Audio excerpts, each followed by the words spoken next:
ഏറെ സ്നേഹമുള്ള സഹോദരങ്ങളെ, ഛത്തീസ്ഗഡിലെ ദുർഗിൽ മലയാളികളായ 2 സന്യാസിനികളെ അന്യായമായ കുറ്റങ്ങൾ ആരോപിച്ച് ജയിലിൽ അടച്ചതിന്റെ വിവരങ്ങൾ നമുക്ക് എല്ലാവർക്കും അറിയാവുന്നതാണല്ലോ.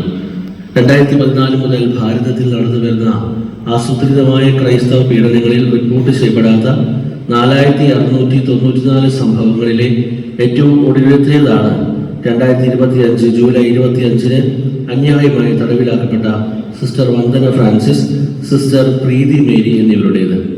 ഒരിക്കലും ജാമ്യം ലഭിക്കാൻ സാധ്യതയില്ലാത്ത വിധത്തിൽ മതപരിവർത്തന നിയമവും മനുഷ്യക്കടത്തും ആരോപിച്ച് ഒരാഴ്ചയോളം അകാരണമായി ജയിലിലടയ്ക്കപ്പെട്ട ഈ 2 സമർപ്പിതർക്കും ജാമ്യം ലഭ്യമായാലും തുടർന്നും നിയമകുരുക്കുകളിലൂടെ മുന്നോട്ട് പോകേണ്ടി വരുന്ന അവസ്ഥ ഏറെ പ്രതിഷേധാർഹമാണ്.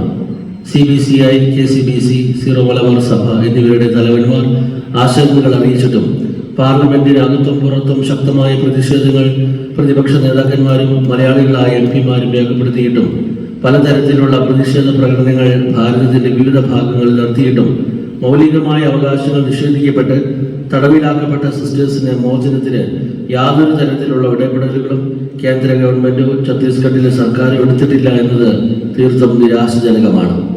ഭാരതത്തിന്റെ ഭരണഘടന അനുവദിച്ചു തരുന്ന മതസ്വാതന്ത്ര്യം അനുസരിച്ച് ജീവിക്കുവാനും ഭാരതത്തിന്റെ പൗരന്മാർ എന്ന നിലയിൽ ഭാരതത്തിനകത്ത് സ്വതന്ത്രമായി സഞ്ചരിക്കാനും നമുക്ക് അവകാശമുണ്ടായിരിക്കെ ബജ്രംഗൾ സംഘപരിവാർ പോലെയുള്ള രാഷ്ട്രീയ മത സംഘടനകളുടെ പിൻബലത്തിൽ വ്യക്തികളെ ഭീഷണിപ്പെടുത്തിയും അന്യായമായി തടവിൽ വയ്ക്കുന്നതും ആൾക്കൂട്ട വിചാരണ നടത്തുന്നതും എതിർക്കപ്പെടേണ്ട വസ്തുത തന്നെയാണ്. മനുഷ്യക്കടത്തും മതപരിവർത്തനവും ആരോപിച്ച് ഭാരതത്തിലെ മുഴുവൻ ക്രൈസ്തവരെയും നിയന്ത്രിച്ചു നിർത്താനുള്ള രാഷ്ട്രീയ നിഗൂഢ അജണ്ടതയുടെ ഭാഗം തന്നെയാണ് ഇവയൊക്കെയെന്ന് നാം തിരിച്ചറിയേണ്ടിയിരിക്കുന്നു.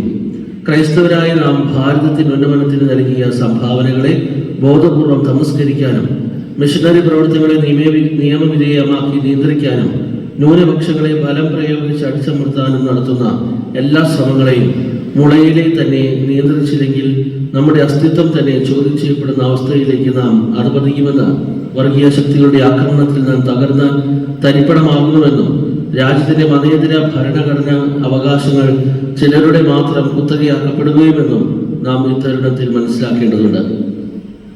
ഭരണഘടനയുടെ വ്യക്തമായ ലംഘനങ്ങൾക്കെതിരെ, രാഷ്ട്രീയ അധികാരികളുടെ നിസ്സംഗത നിറഞ്ഞ മൗനത്തിനെതിരെ, തടവിലാക്കപ്പെട്ട സന്യാസികൾക്ക് അർഹമായ നീതി നിഷേധിക്കപ്പെടുന്നതിനെതിരെ ഇരിഞ്ഞാലക്കുട രൂപത പ്രതിഷേധം രേഖപ്പെടുത്തുകയാണ്.